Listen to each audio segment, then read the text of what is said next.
looked at like a fucking freak. Okay? You get looked at like a fucking freak, so you can't actually defend Israel's actions, so you have to turn around and be like, but the people resisting Israel, they're bad guys. They're bad guys. Why aren't you talking about how bad they are? Okay?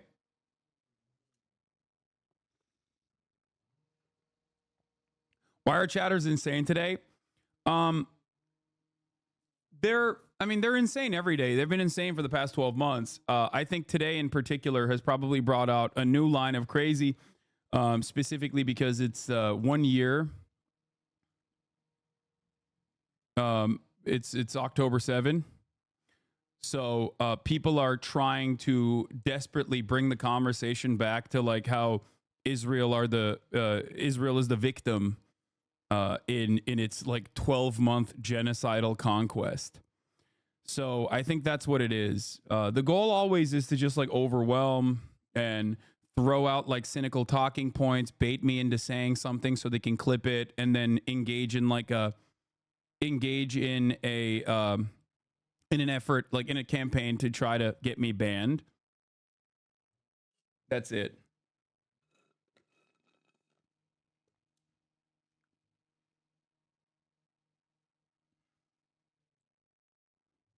That's it. That's all it is. Because for a lot of people, they don't necessarily care.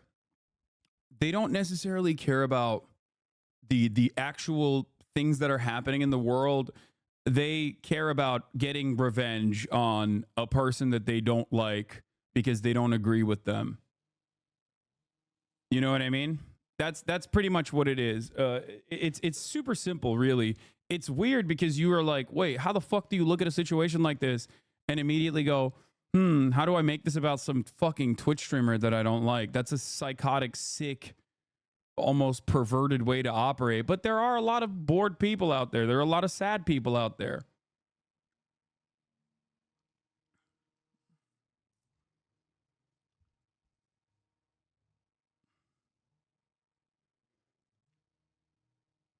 That's it.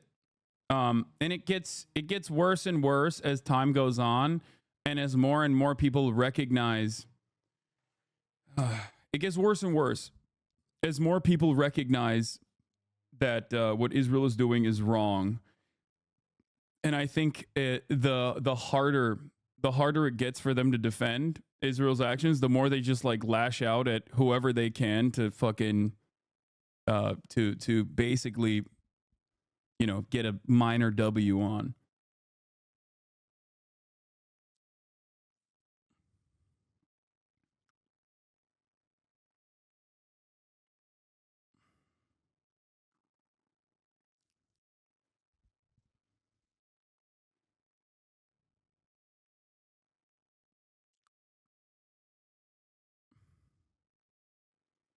Yeah. Oh my God. Okay. Kamala Harris. I mean, yeah, it's been a full year since I said this. How do you think this happens? You think it happens out of nowhere? You think these people are just like, oh, we were violent because we want to be violent? You think that's where violence culminates from?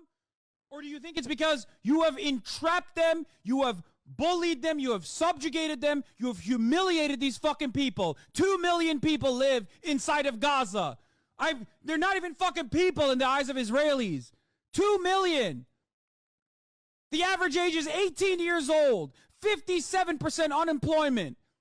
They can't even get fucking concrete inside of Gaza so they can build fucking water salination plants because 97% of their water is toxic. They're dying of mass starvation. You cannot push people into a fucking corner their whole lives and not expect them to fight back at a certain point. Suck my dick.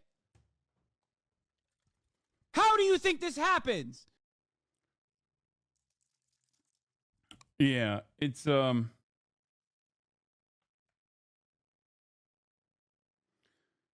I mean, the situation has only gotten worse. Like, this was early October. I think it was like 9th or 10th of October. What has Hezbollah done to make people call them terrorists? I don't know enough about their actions. No, from my POV, it's just their resistance. I mean, they've It's long. It's too long to get into right now, and it's completely irrelevant to the point of contention with respect to like what they are doing in terms of like purging Israeli soldiers from the Lebanese territorial boundaries right now. But we will cover it inevitably.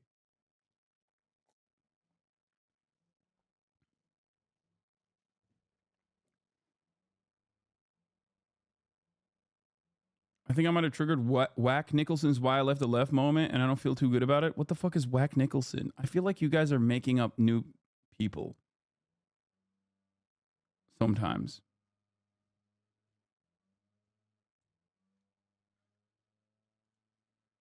This was Ken O'Keefe 10 years ago. 100% without reservation.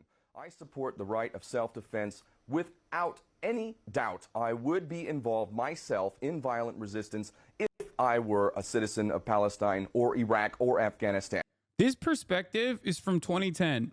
What's really interesting about it is that this is like Ken O'Keefe, U.S. Marine guy. I don't really know who this guy is, but I will tell you this much. This is a perspective that's shared by literally every single Israeli general, okay? They have openly fucking said that. I don't know who the fuck this guy is. I don't know his background. I don't really give a shit about his perspective here, okay? You know why I don't give a shit about his perspective?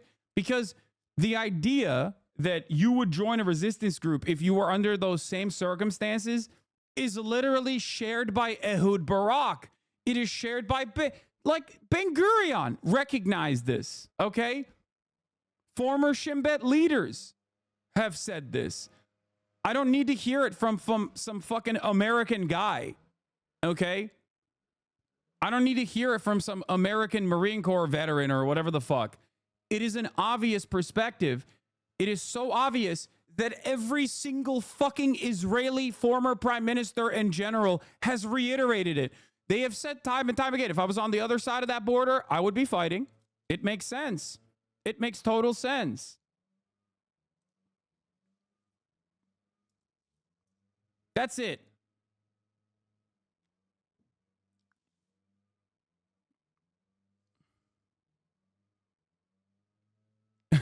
By the way, bro is friends with David Duke, this guy says, and this guy goes, he has no bad takes.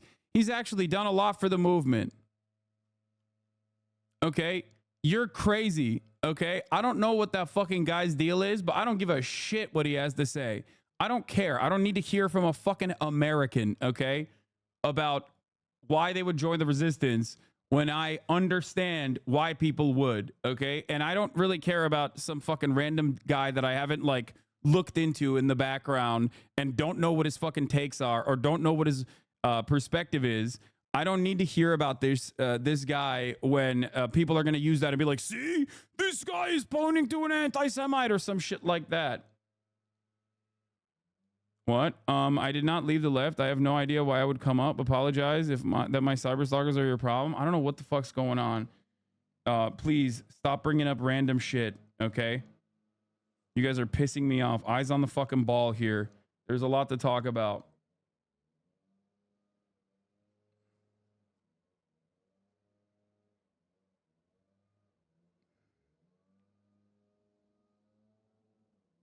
Anyway, no one cares about...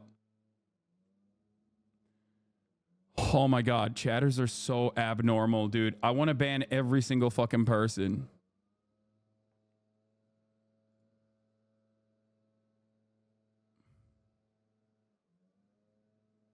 Why is the liberal media peddling the vilest genocide apologism? I can't put this strongly enough. Howard Jacobson's article in today's Observer newspaper may be one of the vilest pieces of journalism published in Britain in living memory. What is the article? Tales of infanticides have stoked hatred of Jews for centuries. They still echo to this day. A year after the 7 October attack, the myth of blood libel persists in the media coverage of Gaza violence.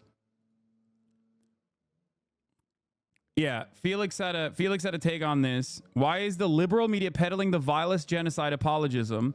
Says Jonathan Cook. Howard Jacobson's article in today's Observer newspaper may be one of the vilest pieces of journalism published in Britain in living memory. arguing that any reporting of Israel's documented slaughter of many thousands of Palestinian children in Gaza is blood libel and anti-Semitic. It's pure genocide apologism. The guy that wrote this article is saying Israel kills a baby, and if you fucking report it as though Israel killed a baby when they did, that means you're doing blood libel. Okay? You're saying Jews kill babies. Like, you're doing blood libel. It's like, Jews don't kill babies, dumbass. Israel is, though. Israel is killing babies. The fuck do you mean?